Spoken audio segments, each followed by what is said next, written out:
Hi, Wajahat. Hey, how's it going? Good. I'm Sarah Posner, and this is the Posner Show, and my guest today is Wajahat Ali.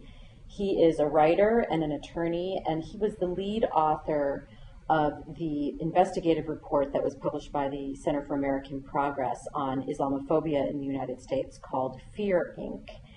And we are going to talk today about Islamophobia in the wake of the Boston Marathon bombings. And you have a piece in Salon that was published this week on this topic, and it was called "I Am Not the Tsarnaevs." Basically arguing that all Muslims do not have to explain or apologize for the acts of these individuals involved in the bombing. So I wanted to start off, obviously, like almost every hour there's some new piece of information that gets leaked out about the investigation. So probably as we record this and before it gets posted, there's going to be new pieces of information. Right. But as of today, I guess the younger surviving brother Dzhokhar is being interrogated in his hospital room. And bits of information that have leaked out about this line of questioning is that he has said that their goal, his and his brother's goal in these bombings, was to defend Islam. And then just shortly before we started recording, there was a report in the Washington Post that said that he indicated to investigators that it was in response to the U.S. wars in Iraq and Afghanistan. Yeah, I just read that. So it's interesting because it seems like that sort of those sorts of bits of information could be used to fuel the Islamophobia that we've seen evidenced in some people's reactions to discovering that the Boston bombers were Muslims. The most recent one that I saw this morning was Phyllis Schlafly calling for a revival of the House Un-American Activities Committee. That's nice. So wonderful. Yeah, I didn't read that one yet. Yeah. So, what do you? How do you? Obviously, that the notion that these bombings would in any way be a defense of Islam is just kind of a weird answer, and it's almost like the weird answer that someone who's looking to make an argument, like an Islamophobic argument, would seize on. Because it's just sort of like, what? How does that defend Islam? No, they've actually made this argument for the last 12, 13 years, in the sense that that Islam, whatever Islam is the primary inherent engine that drives people towards extremism. So the problem is not radicalized individuals, deranged individuals, unhinged individuals. It's their contact with Islam that makes them do it. And we can look at facts and evidence in the sense that we've seen that the path towards radicalization. Well, there's first and foremost no profile, right, for individuals. There's no specific profile of the radical, if you will. Mm-hmm. And what we've seen in the MI5 report that came out in 2008, and specifically every counterterrorism expert who has done significant analysis of the profiles of individuals like these brothers and others like Nidal Hassan Malik and people in Europe and so forth, say that usually Islam, or religiosity rather, does not play a factor in the radicalization process. In fact, most of these individuals are quote-unquote religious novices, right? Mm-hmm. So, but that is like a sophisticated argument that, doesn't play well on mainstream media. Pam Geller and Robert Spencer are much more adept at using, Islam is the problem. And I think, the key thing we have to realize is, these certain events that take place both domestically and even these wars in Afghanistan and Iraq, they fulfill these narratives. So the number one narrative of actual extremists abroad, or enemies abroad, if you will, is that the West is at war with Islam. that is the number one propaganda tool, and that is the number one recruitment. And the two things that they usually use is the foreign policy of the United States. Look at, they hate Islam. Islam, is under attack vis-a-vis the wars in Afghanistan and Iraq. And also what they do is they feed on the extremism of Islamophobes here, who say, listen, every time something bad happens, these Islamophobes blame Islam. For example, that they say that 2010 Ground Zero mosque controversy that both of us covered, which was neither at Ground Zero nor at, which is neither a mosque nor at Ground Zero, it's the Park 51 Community Center, inspired an extremist Pastor Jones, the guy who looks like a Yosemite Sam with a handlebar mustache, right? To burn up. I mean, a total fringe loon character who was given an international stage. Said, if you don't move the mosque, I'll burn the Quran. So he burns the Quran, and if you remember in 2011, 2 weeks afterwards, the Afghan Taliban attack a UN compound. Right. And use, so the point I'm trying to say is that this basically is not that unique in the sense that these foreign events and domestic events are used as part of the narrative propaganda of extremists abroad, both here and in, if you will, like the Taliban and Al Qaeda, to play out what I think is this global narrative post 9/11, which casts the enemy, and this is the key thing, to cast the enemy as either quote unquote Islam and the West. And like I argued in the article, is I've never met Islam, right, and I don't think I've even ever met the West. Like, who is Islam and who is quote unquote the West? Right. And and so the thing is, what's really interesting though is, we're still looking for motivations. There's still an ongoing investigation. We still don't know exactly the internal machinations and ideologies of these brothers. But that doesn't stop a segment from casting Islam and all those who are deemed quote-unquote Muslimi as these perpetual antagonists. And it's very convenient for them to say that, oh, Islam is the enemy. But then in the light of history and in light of facts, what do you say to those who have used Islam to do exactly the opposite?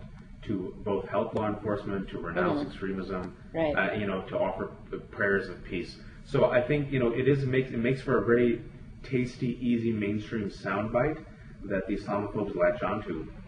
But it's our job to unpack it and see what's really behind these narratives and these casting of the characters. Well, I hope I answered your question. Yeah, what's interesting to me, I mean, even casting a wider net than just kind of the usual suspects in the Islamophobia cottage industry, and just looking at the way the mainstream media started to cover the religion aspect of this story. So once it became known that the perpetrators of the bombing were Muslim, then people started to look at, well, how were they Muslim? Were they just culturally Muslim, or were they very religious? And then there started to be a discussion of how devout or religious they were, and that was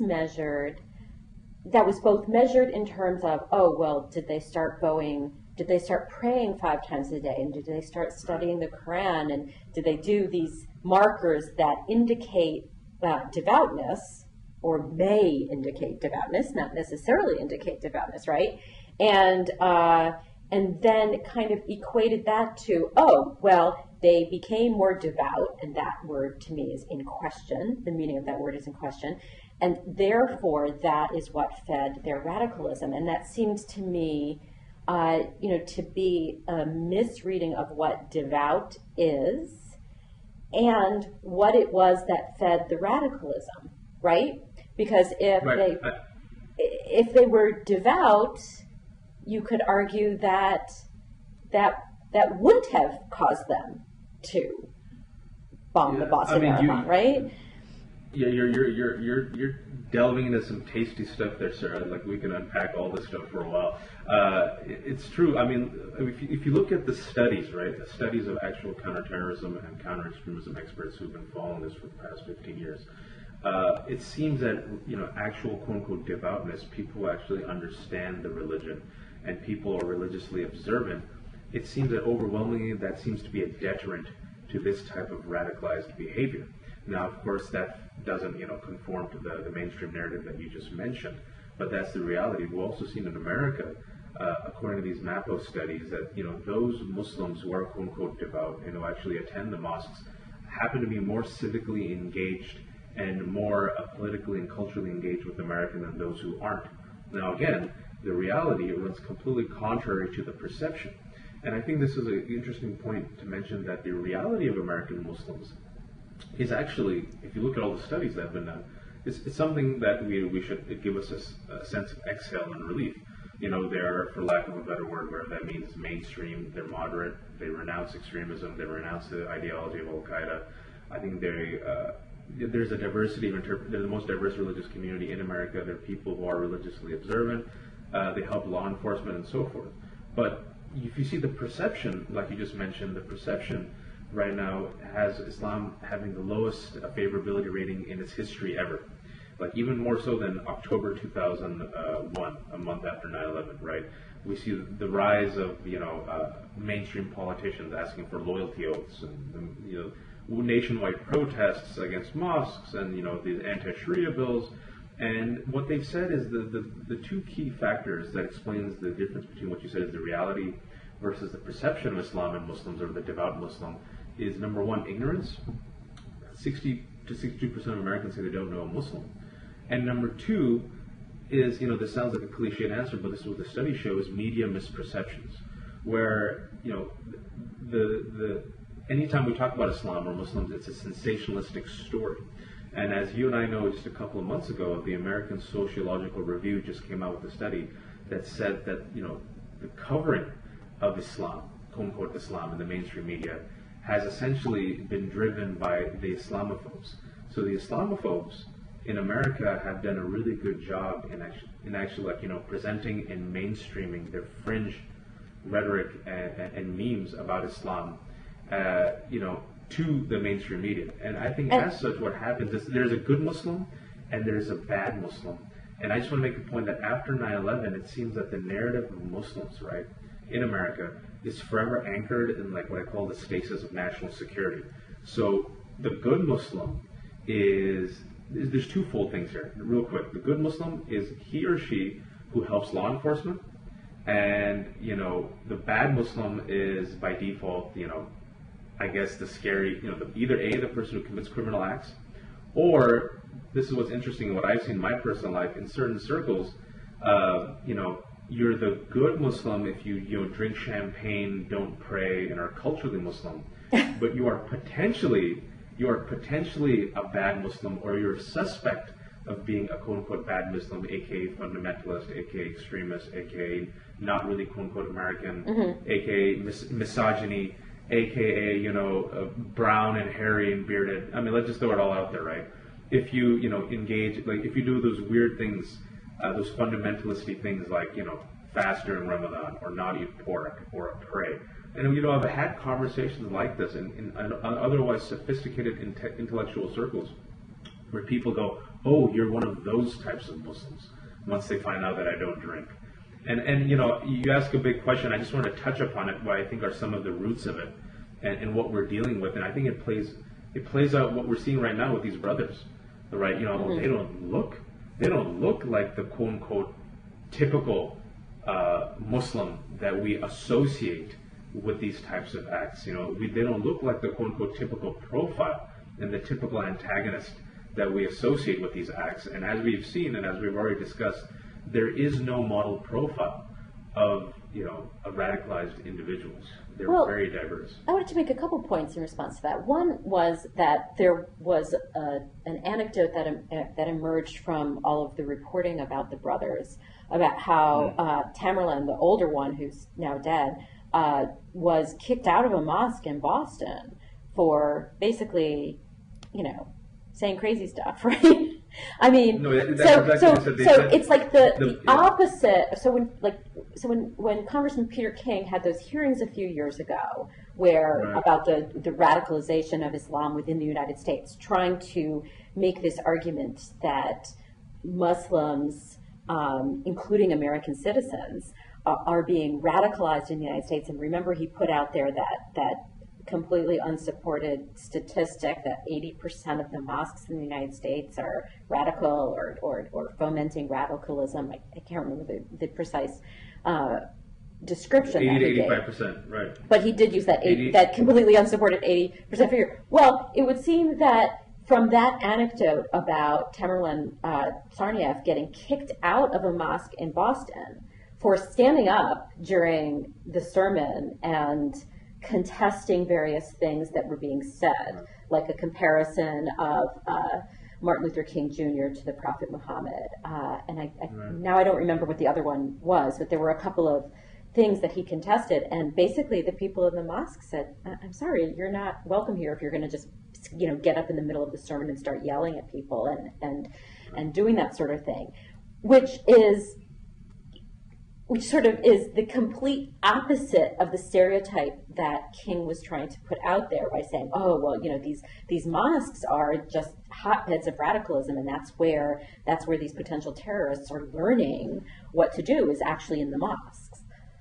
Yeah, I mean, it goes back, I think the root of it is, again, this wide, vast gulf between the reality of American Muslims and how they interpret and practice Islam versus the perception. Mm-hmm. And I think you could really go back again to what we, if we go to that permanent fork road in the global timeline, 9/11, we unfortunately have to keep going back to it. It's left that permanent wound, and there seems to be like this pre-9/11 narrative and post-9/11 narrative. And I always, mention that, the pre-9/11, the villains, right, the global villains were anyone who I think were deemed like Middle Eastern and brown, right? Mm-hmm. It was like the Iron Sheikh, Iranians. It was the Lebanese. It was the Palestinians. It was like a motley group of exotic Middle Eastern brownness.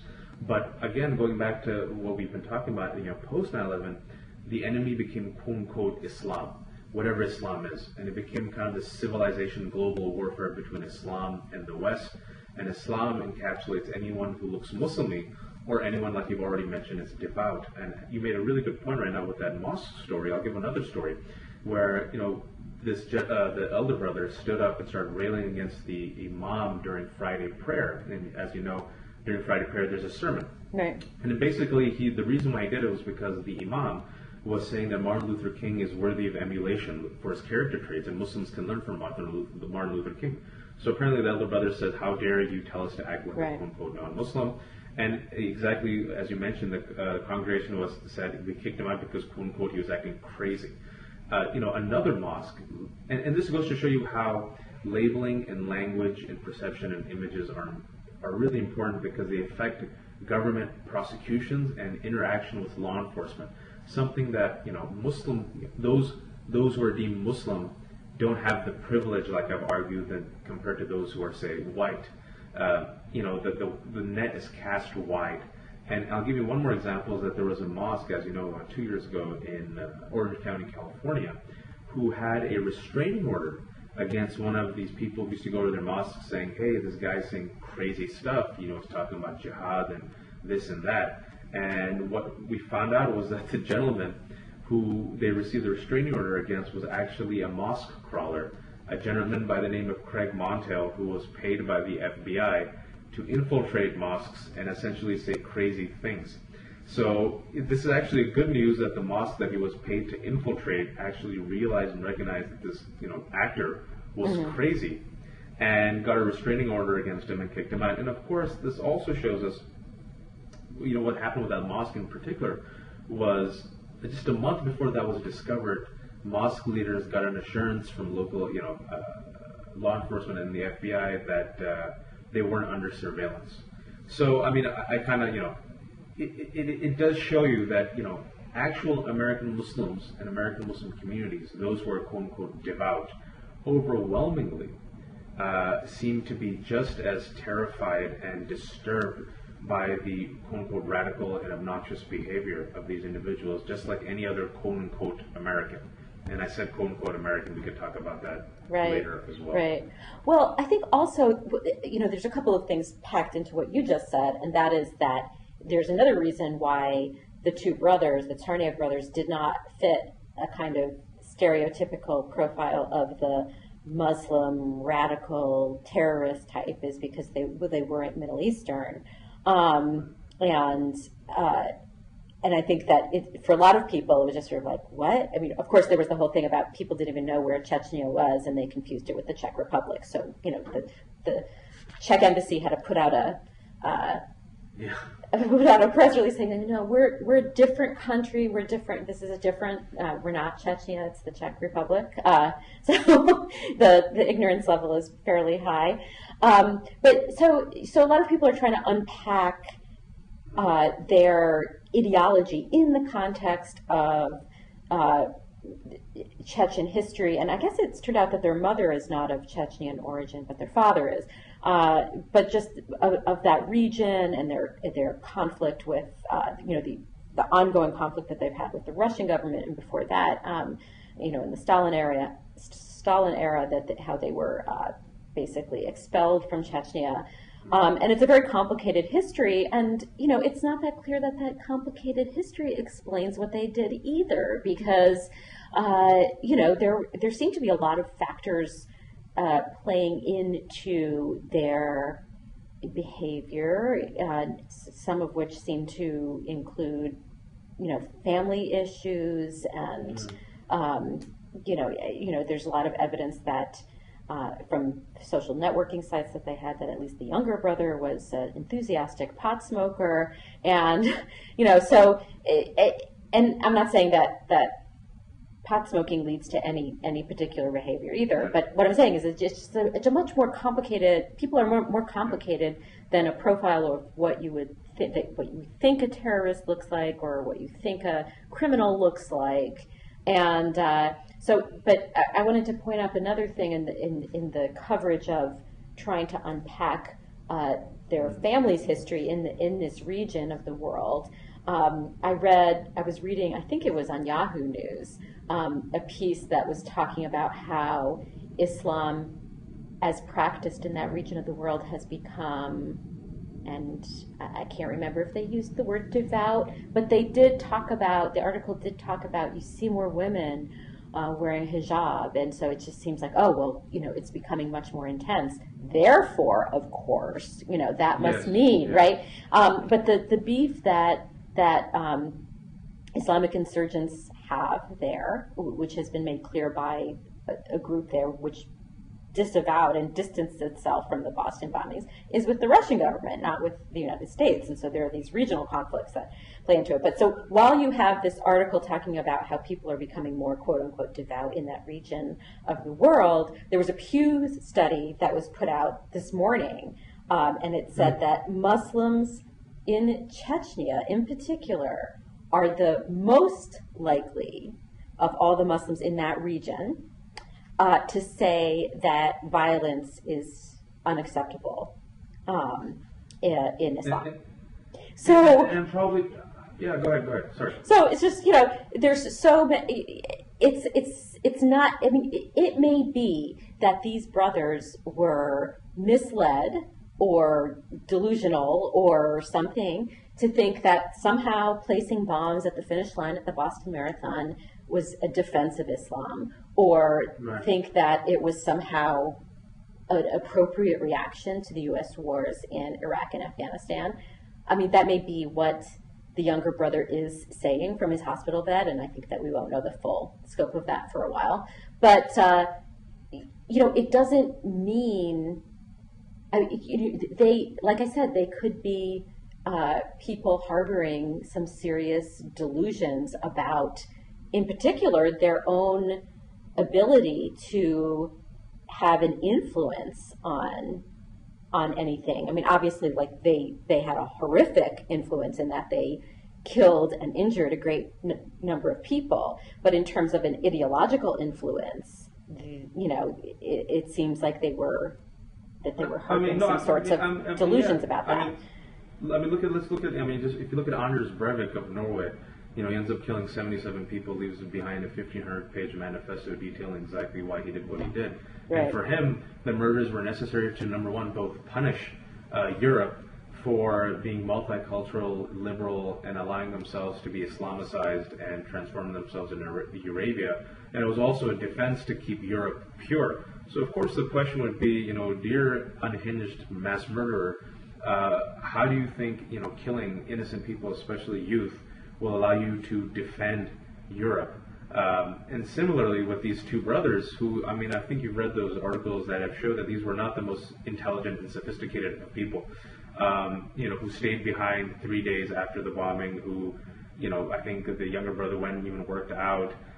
They didn't plan properly. They didn't have money. They, they stopped by at a 7-Eleven. I mean, these are not, brilliant masterminds. They do really look like confused, misled, angry, radicalized youth. But again, it goes back to this key thing is, people are, like you mentioned, people are very comfortable casting certain characters into certain existing reductive narratives that existed post 9/11. Which again, Islam is represented by the most violent and devout and Muslim-looking person ever. Those who are bearded or brown or angry or devout, and it just goes to show you this lack of sophisticated understanding. We saw commentators saying, "Oh, but how could he be a practicing Muslim? He smoked pot and had a girlfriend, and listens to rap music," and that in itself can be unpacked and to show you that what you were discussing, that like apparently devout Muslims cannot be normal. Like we can't watch Game of Thrones or listen to Eminem or even like or like the sense that if you are a devout Muslim, you are culturally, ideologically the utter antithesis of quote unquote Western culture, whatever that means. And I think we're really seeing this play out, and even this hesitation to label the brothers white. I mean, they are from the Caucasus region. They're literally Caucasian. And yet we've also seen, what we saw in light of once they were identified, is, Fox News was like, well, they're not really white. It's Caucasian. They're ethnic. And there's a desire to make them, this desire to, if you will, make them as foreign as possible. Because that makes it much more convenient for us to project these type of reductive stereotypes and narratives. That okay, well, we can't really engage in what is necessary. This self-critical, sophisticated understanding and unpacking of culture and identity and politics and history. It's much more easy to play out this reliable narrative that it's Islam. And we're seeing, as you mentioned, we're seeing now that it really isn't that simple. And even the pathway towards radicalization, as we've mentioned, very rarely has to do with actual religious practice and sophisticated religious understanding. It is, oftentimes religion is a vehicle that is latched onto by some of these individuals, but there's a deeper process that leads towards them committing the violent act. And we saw that also with Faisal Shahzad, and we saw that also with Nidal Hassan Malik, just to give two examples. And there is a double standard here in the use of language and labeling, which I think when it's a Muslim, it's even while the investigation is going on, it's jihad and terrorism for sure. When it happens to be someone who isn't Muslim, let's just say a white male, lone wolf, radical, unhinged. Let's not unpack the ideology. Let's not trace it. Let's just mark them as in the box of lone wolf crazy. And I think that in itself, we could talk about that is quite problematic. Well, a term that has come up in the course of the media coverage of this, once it was determined that these two brothers were the ones who had placed the bombs, a term that has come up is self-radicalized. And, that term has started to be used to explain that they did not have any operational or organizational contacts or links to any international terrorist group, but that Tamerlan, the older brother, had on his YouTube page or some social networking page links to videos that were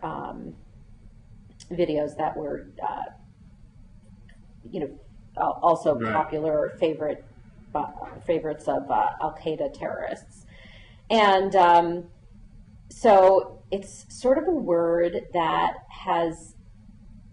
it's an interesting phrase because it's acknowledging that, as far as we know, he did not have organizational contacts with any international terrorist group.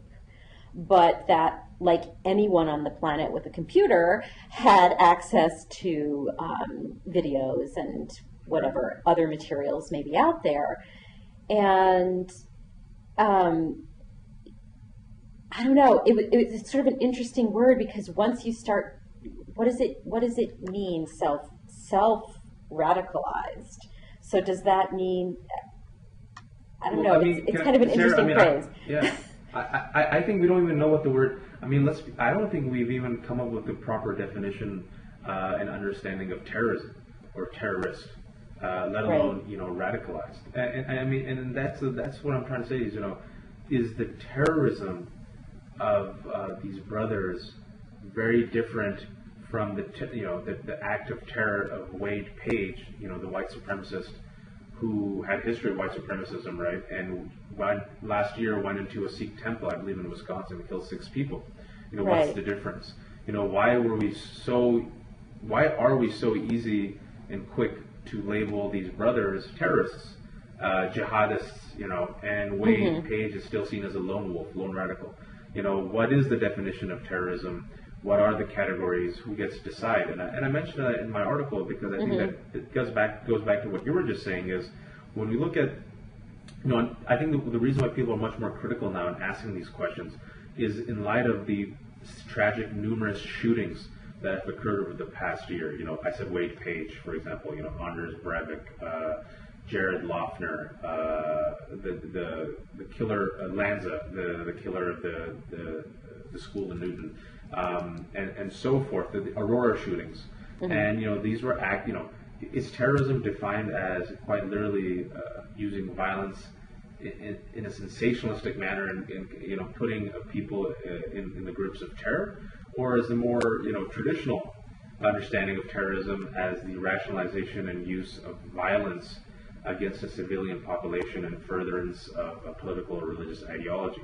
And it goes back to what we've been discussing, that before motives are ascribed or before anything is really unpacked, once we see that a perpetrator or a suspect is Muslim, we say terrorist or active terrorism.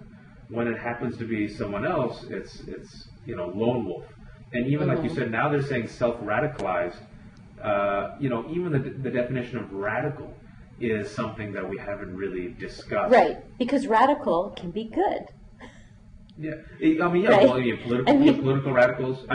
Spiritual radicals, political radicals, cultural radicals have actually helped make the world. Jesus. I hate using this cliche, but they say Jesus was a radical. Martin Luther King was radical. It's cliche, but right, exactly.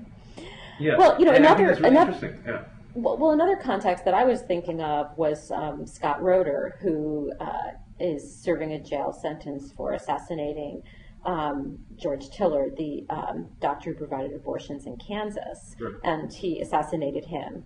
Roeder assassinated Tiller when Tiller was at church. If that's not an act of terror, to make people feel like if they work for an abortion clinic or are somehow associated or use an abortion clinic, that they should be very afraid. And not only that you should be very afraid in a place where you go for solace and don't expect to be afraid or gunned down, which is at church or any house of worship. And, Scott Roeder was, has been shown to have been influenced by a very extremist fringe group which believes that Christianity teaches that it's okay to, in fact, It's good to shoot an abortion provider or to murder an abortion provider. And so,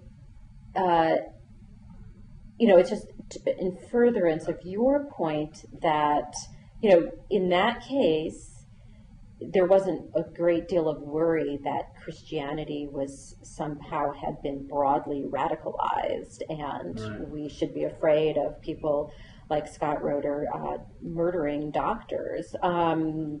But these brothers were even, he was clearly influenced by a very particular religious ideology. I think with the brothers, that they were influenced by a particular religious ideology still has not come together. Because his was very much, what he did was very much connected to what he was preaching. He believes that abortion providers should, it's okay to murder an abortion provider, and that's what he went and did. The brothers, not clear still what it was that they were thinking they were accomplishing, and aside from just, kind of a broad-based fear. And I don't know, it just, like you said, the way we talk about these things is not particularly useful, and just so self-radicalizing is just about as unuseful as saying that Tamerlan had become more devout because he was praying 5 times a day and criticizing people he didn't think were being, Muslim enough. No, and you mentioned, I think it's ineffective, and it is very politicized. It's very deliberately politicized. I remember when we were talking about Anders Breivik, a year and a half ago when it came to the Norway massacre. Before any information was ever discovered, if you remember, mainstream newspapers, including the New York Times, kind of inelegantly put in a paragraph about, Islamic terrorism or jihad, even though there was no evidence to even go in that direction. But again, we were so accustomed to that narrative. Okay, what was interesting was I remember my last blogging appearance, there was a hesitation amongst those who are, if you will, conservative or Republican, to even label Anders Breivik as one of their own tribes, and a huge hesitation to trace his ideology to, which is, rooted in, right-wing radical, conservatism, if you will, almost, or because the people who he cites are the American Islamophobes in his 1,500-page manifesto. Right. He cites Frank Gaffney, he cites Pam Giller. But, I remember in that blogging conversation, the political discourse at that time was, nope, he is a lone wolf and lone radical. And I think the labeling is really key to show how we've kind of even prosecuted the war on terror in the past 12, 13 years. When it comes to the white male or the radical right, lone wolf, let's not unpack it, let's not trace the ideological roots. And so much so that, I mentioned in the article, it was based off a Wired investigation, that Daryl Johnson, who did counterterrorism for the government, has been following the rise of white supremacist groups and radical anti-government groups. And he submitted a study, but that study was actually actively shot down and was sidelined by conservative congressmen and the Department of Homeland Security, right? And speaking about effective policing, let's look at the ineffective policing, where, again, the antagonist, the suspect in this global war on terror, were very comfortable being Muslim, or rather Islam. When we saw, again, like you said, the NYPD widespread surveillance against Muslim communities that netted nothing, but it occurred for over a year. And we've seen, nationwide protests against mosques. We've seen mosque crawlers. We've seen community rakers. And, we've seen this huge trust deficit develop between law enforcement and American Muslim communities, especially those who are devout. And we've seen, of course, the exploitation of this, and like you mentioned in the beginning with Peter King, who did these 5 hearings last year, which, going back to your point of being effective, law enforcement officials and counterterrorism experts said they were actually very ineffective. They accomplished nothing. But there is a hesitation. So we have no problem doing 5 hearings focusing on the radicalization of American Muslim communities, whereas, in the present time right now, what we've seen is the highest radical groups, the highest number of radical groups in America belong to 3 groups: white supremacist groups, radical anti-government groups, and anti-immigrant groups. Yet we see, we don't see this type of language, we don't see this type of labeling, we don't see this type of policing, we don't see this type of widespread surveillance. We don't even want to see, some people don't even want to see an inquiry into this stuff.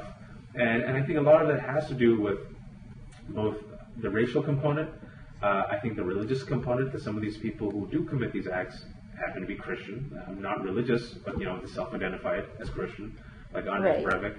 And, like in the instance of these brothers, not any kind of Christianity that's recognized or is recognizable to most of the world's Christians. They're not scholars. Exactly, they're not scholars, and the type of Christianity that they allegedly use to rationalize and validate and legitimize their actions, such as even the abortion bombing that you were talking about, is one that is virtually unrecognizable to the majority of mainstream Christians, both here and abroad. In fact, the point being that there's too little understanding of the fact. There's a great deal of understanding of that fact, but there's too little understanding of the fact that to most of the world's Muslims, what the Tsarnaev brothers did, if it was indeed in their minds, a defense of Islam, was something that was completely unrecognizable as an expression of Islam. And I think Chuck Woolery. God, are we going to talk about washed-up game show hosts? We got to talk about, this is the crazy of the 21st century is that I'm name dropping Chuck Woolery in a blog conversation. but this is the level of sophisticated discourse regarding religion and politics. But look, Chuck Woolery made mainstream news, for those of you who are watching this who didn't know, by tweeting. Well, he made many interesting tweets. But he says, I'm a self-described conservative 80s game show host, Love Connection, and he brought up these memes that we've been talking about, and one of the tweets was, well, all Muslims are not terrorists, but nearly all terrorists are Muslims. Dispute that. And we can dispute that. Like the facts show that 56% of terror plots in America were actually committed by exactly these type of radical right-wing groups. I think in the last 12, 15 years, I think it's about 12 to 16% that have been perpetrated by quote-unquote Islamic terrorists. But again, and then the rise in hate groups. The Southern Poverty Law Center has been following this. We have almost 1,200 hate groups now, Sarah, which is like a record number. There was a record number in 2011, and unfortunately, we broke our own record in 2012. And the rise in hate groups are the three groups that I mentioned, white supremacist groups, radical anti-government groups, and anti-immigrant groups. Many of these people, fit a certain profile, quote-unquote profile, of being, the angry, white, conservative males. And many of them, when you ask them about their religion, it's usually Christian. So, first of all, Chuck Woolery was wrong, but it goes to the point where we don't want to have that type of conversation. We're very, comfortable labeling and categorizing and defining terror and terrorism and radicalization when it comes to the brown face, the Muslim face, the devout face, the Islami face. But, if you want to talk about effective policing, if you really want to get to the root of, fighting radicalization, which affects Muslims also, for those people who are watching this, I don't think, neither you and I are denying the fact that this reality exists, unfortunately, in some Muslim communities. It exists. And it affects all people, especially Muslims also. I mean, if that, look at that Saudi kid, that poor 21-year-old Saudi kid whose crime was to run away from an explosion, right? That's why he was suspect, because he ran away from an explosion. If he was close to that explosion, he would be killed. So, these people in defending Islam would kill their own quote-unquote Muslim brothers, right? So what I'm trying to say is Muslims, just like Americans, have a vested interest in this because Muslims also die in acts of terror. But, the net... And did in 9/11. Yeah, even 9/11, but the net that is cast, the burden of these criminal acts is borne out by, if you will, the majority of Muslims and Muslim Americans who have nothing to do with extremism, right? It's like I always mention, like the anvil, we're like Daffy Duck, the anvil always drops on our head, whereas when it's like a white radical or white terrorist member, the white majority is like Bugs Bunny. They can just walk around eating a carrot, relax, because they're never asked to, defend, explain, they're never investigated, their whiteness is never interrogated, they're never asked, do you have specialized knowledge as to why one of your fellow white brethren committed this act, even sometimes when they do it in the name of whiteness. So I think this is where we're at right now, and it really is a hindrance in actually effective policing. If we really sincerely truly care about our national security, these language, these definitions, these narratives really need to be unpacked and rewritten so we can kind of like chart a more nuanced history a nuanced path forward that appreciates the complexity, and also that trickles down. You like how I use that Reagan reference? Trickles down to more effective policing. And of course, the last point I'm trying to make is, this stuff is globalized, right? If you're talking about national security, the way we talk about these issues is globalized. Unfortunately, people are paying attention around the world. Whenever I travel around the world, Muslims abroad know exactly what's happening in America. They follow the rhetoric of Newt Gingrich and Herman Cain. They're like, why is this Godfather pizza guy saying he's going to do loyalty votes? Right? Or these anti-Sharia bills, right? They're like, what the hell's happening in America where these anti-Sharia bills are happening? And even then, the West is at war with Islam is unfortunately the number one propaganda tool of our enemies. Right. Well, speaking of law enforcement, the question that there's a lot of question about, if these guys had some connection with, particularly the older brother who traveled back to Russia last year, had some connection with terrorist groups there, the FBI should have found out about it. And unanswered are questions like, how did a guy with a domestic violence conviction, or at least a domestic violence arrest, I guess the charges were dropped eventually, but a history of domestic violence complaints at least, and no license to carry a gun, which is required under Massachusetts state law, have weapons. How did they get access to the weapons that they used? Right. So the question is not, how did they figure out how to build a pressure cooker bomb? Because I was at the gym this morning and I was watching CNN, and they had a story on how easy it is to find out how to build a pressure cooker bomb, and they were basically going through the steps, and I was just like, why are they doing this? But anyway, so obviously, yes, there's crazy information on the internet about how to build a pressure cooker bomb, but really, since we can't control that, we can't control what's on the internet, we can control background checks and who can get a gun. And we're not asking those questions. How did these guys? No, sir. We can't talk about that. We can't talk about gun control. Just okay. There's been just no proof or evidence or examples of the violence that has been caused by our lax gun control. So that's a completely illegitimate point that you're making. Of course, my sarcasm. Of course, hopefully you can hear the sarcasm dripping from my voice. No, but you make a really good point about look. If you want more law enforcement, if you want more surveillance, because look, what we've seen in talk about the exploitation of tragedy for sake of political gain. We've heard people like Peter King say, this is proof that we need more surveillance of Muslim communities. Laura Ingraham says this is proof that we need to end Muslim immigration, right. Or even other officials saying this is proof that we need to have halt immigration reform. This is proof that we need more national security, and we need to deny people Miranda rights, and we need to hold certain people as enemy combatants, and so forth and so forth. Well, look, the FBI interviewed the dude and released him. Okay, what more do you want?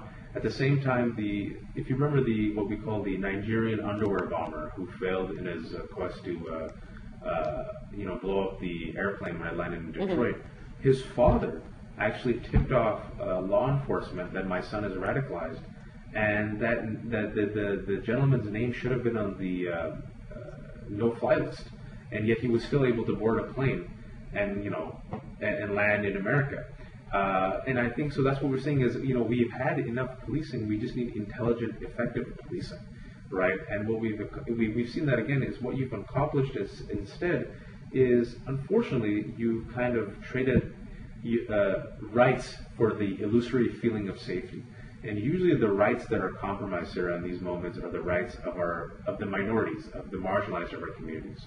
So it's kind of like, okay, we'll trample on the civil liberties and rights of those who are deemed Muslimi because it will make me feel, quote unquote, more safe, even though by doing so, I'm voluntarily giving up more and more of my freedoms and liberties, and I'm not actually making the country safer. And I think this is why we need to really bring this up, because there are people who will try to score political points on this and try to justify their 5 congressional hearings. And yet, as we've seen, it actually does not lead to a more safe secure nation, unfortunately. Well, I mean, that it even became a discussion point that the younger brother, who is an American citizen, could be tried as an enemy combatant, which was pretty quickly shot down. But the idea that it was even contemplated was, I mean, you don't think that the American criminal justice system is good enough to convict a guy who's on videotape placing a bomb in public? I mean, it just seems kind of preposterous. Yeah, I mean, it also shows that unfortunately our elected officials don't even know our own laws and how and who can be, because obviously it would have been illegal to do that. But, it also indicates some sort of, like I said, lack of confidence in the normal criminal justice system, which is designed to handle a case like that. And but they did, on the good news front, I guess, they did Mirandize him. So I think that they did question him a little bit before they gave him his Miranda warning. But at least that was done. I think that was something that civil liberties people were concerned about, that he wasn't going to be Mirandized at all. I think, I think what it goes back to is like this exotification of certain types of criminal behavior, and I think certain types of criminals. It goes, and we kind of keep coming back to this point. It seems that when a criminal misdeed is done by certain type of people for certain motivations, we need to completely abandon the traditional forms of law enforcement and prosecution and security, because we're dealing with a special kind of evil, right?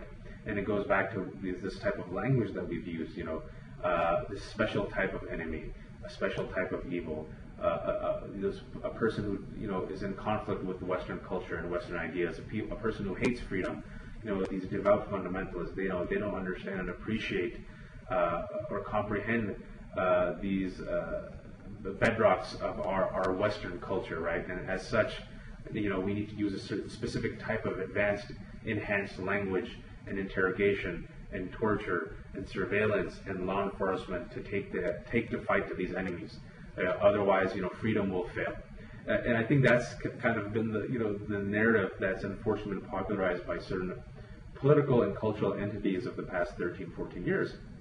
And I think it's exactly what it goes back to what we were talking about, is that when it's a Muslim or when it's a Muslim face, it's much more easy to demonize them as this this new architect of terror, this unique brand of evil that But as we've seen with counterterrorism experts, when they've actually analyzed the profiles of radicals in general, they're really not that unique, if you will. Right, the process towards radicalization for most of these individuals, regardless of even whether it's political rationalizations or religious rationalization or ethnic rationalization, is you're essentially seeing a very diverse profile, but you're seeing similar pathways and process towards radicalization, right? And I think we're kind of dealing with that. When it's a Muslim, it's terrorism, enemy combatant. War on terror, West versus Islam. However, when it's someone else, unhinged gunman, lone radical, and of course it plays out in the national conversation, it plays out in prosecution, it plays out in law enforcement, and it's something that you and I have kind of gone back and forth on this past 50 minutes, and we kind of just see this keep playing out. This narrative just keeps being played out this way. It's interesting. Yeah. Well, listen, thanks a lot for doing this. It was a good discussion. Yeah, thanks so much for asking me. Hopefully next time we can talk about, something more heartwarming and uplifting. Or we can talk about... Okay, maybe we can talk about more interesting washed-up game show hosts or something. Yeah, that would be an amazing blog of his. Okay, thanks. So we're back to do a short addendum to the program that we recorded earlier today. A couple of hours after we finished recording, the AP broke a pretty big story about an individual who was thought to have a great deal of influence over Tamerlan Tsarnaev, an individual who's identified in the piece only as Misha. an Armenian recent convert to Islam. Otherwise, not a lot of information about him. But I think that the piece points to something that we were talking about earlier, which is that the term you used was religious novice. And the piece talks about different things that Misha allegedly taught Tamerlan about Islam, and that apparently Tamerlan bought her, hook, line, and sinker, perhaps. And the piece also discusses that his family seemed a little disturbed by the influence that this Misha character had over him. Yeah, it seems like like we said, the main question is where in the world is Misha, and then who is Misha?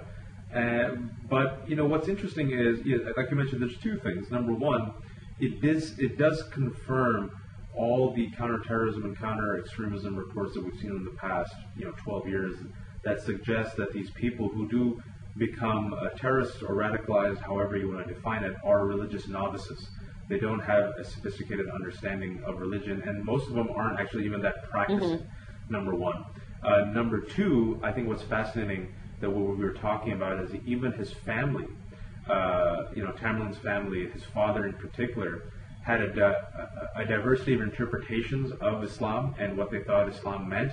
And as we saw in that AP story, the father seemed to be quite displeased with this gentleman's influence and some of the theories or the interpretation that this gentleman was espousing to allegedly influence Tamerlan, especially when it came to this whole concept of, I think, was it dropping out of music school or music class? The father was asking, father asked his elder brother, eldest son, Tamerlan, what about the music class? And then he says, no, I don't do that anymore. That's, against Islam. So I think it does show you that, quote unquote, what is Islam? It depends on the interpretation and practice of its 1.5 billion adherents. And these individuals like Tamerlan, who go through what it seems like is a radicalization process, aren't really that religious, number one, are religious novices, number two. And for the most part, their actions, their conduct, and even many of their understandings of Islam lie outside of what most religiously adherent or pious, or like we mentioned before, devout Muslims would consider it as being even traditional.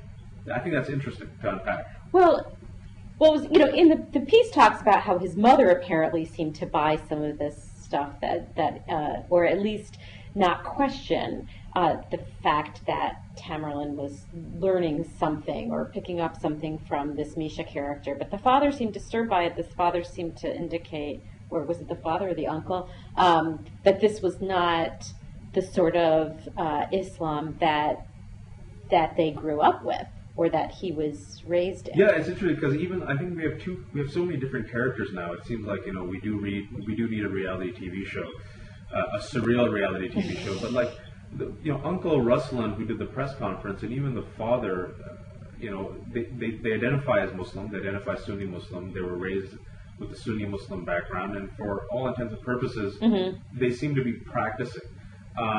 And it just goes to show you that even they don't really.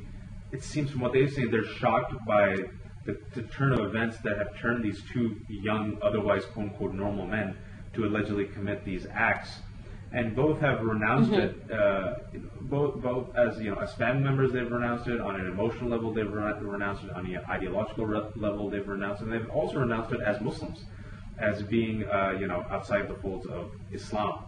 And I think that's really interesting. But what I also want to, I've learned from this mistake also that unfortunately I made, and so many other people did, is we don't know who Misha is. We haven't heard Misha's side of the story. It could very well be that Misha is like this conservative uncle from the community who was like, okay, here's this young kid who's taken an interest in Islam. I love Islam. Let me, proselytize to him and take him under my wing. Now, was that a quote-unquote radical wing? Was that just a conservative wing? Was it, we don't know. And I'm really going to be hesitant to kind of haze or condemn this mythical Misha with no last name. Right. Well, we don't know what he actually said. to Tsarnaev, and we don't know how Tsarnaev processed it, right? So he could have taken little bits of information from Misha and maybe from some other people and maybe from something he read on the internet and like mixed it all together in some, you know, crackpot theory that he had reading InfoWars, because that's what the article also says, that he was a reader and follower of that. So, you know, I think the Misha thing is number one, it's a rebuttal of sorts to people who would say that Islam is an inherently violent religion and that it's Islam that causes someone to commit a terrible act like this. You know, the fact that there was pushback in the family from, if it was Misha disseminating these ideas, let's assume for the moment that it was, you know, that sort of dispels that myth. And the other thing is that you know, Misha, we don't know how this all, like I said, all got mixed in with what Tsarnaev was thinking. And I just think that, you know, sometimes things are not so easily explained by, oh, he was hanging out with Misha and Misha told him this crazy stuff and therefore it's radical Islam that was influencing him. I think that there was a lot of stuff going into this mix, including conspiracy theories, which are obviously not exclusive to Islam. And I think that there might be an overfocus on Misha. I think, you know, as a result of this, because I think people are looking for well, where did he learn this version of Islam? He learned it from Misha. And it's like, okay, well, you know, we don't know that yet. You kind of you touched upon that. Is like this strong, intense desire and obsession for us to hang our hat on one villain.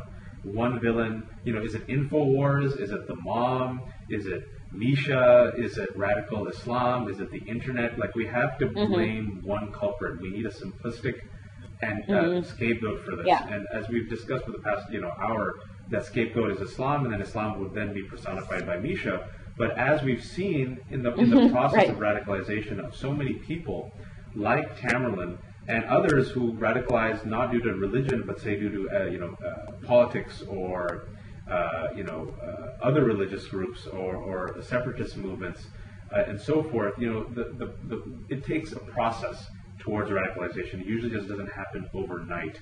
And it seems from what we know so far, piecing together the evidence, that seems to be a complex journey was undertaken by Tamerlan. It just didn't happen overnight.